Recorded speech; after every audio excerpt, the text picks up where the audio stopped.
Hello everyone, welcome to mobile bus. আজকে আমি কথা বলবো আইকন নতুন একটি স্মার্টফোন আইকন নেও 7 এই স্মার্টফোনটি নিয়ে।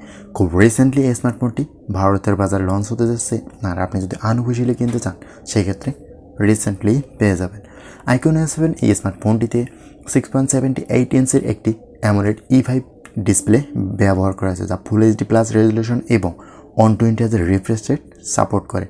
আর ফোনটিতে সিকিউরিটির জন্য ব্যবহার করা হয়েছে আন্ডার ডিসপ্লে ফিঙ্গারপ্রিন্ট সেন্সর। পারফরমেন্সের জন্য এতে ব্যবহার করা হয়েছে মিডিয়াটেক ডায়মেনসিটি 8200 চিপসেট।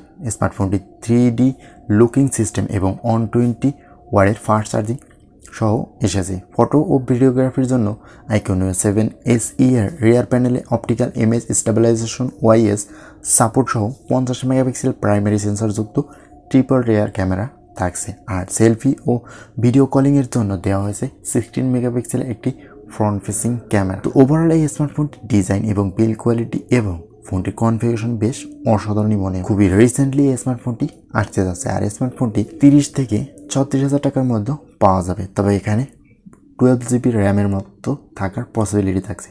তো এইরকম র্যাম এবং প্রাইস অনুযায়ী স্মার্টফোনটি কেমন হতে পারে অবশ্যই কমেন্ট করে জানাবেন। আজকের ভিডিওটি এই পর্যন্তই, কথা হবে নেক্সট কোনো ভিডিওতে। আল্লাহ হাফিজ।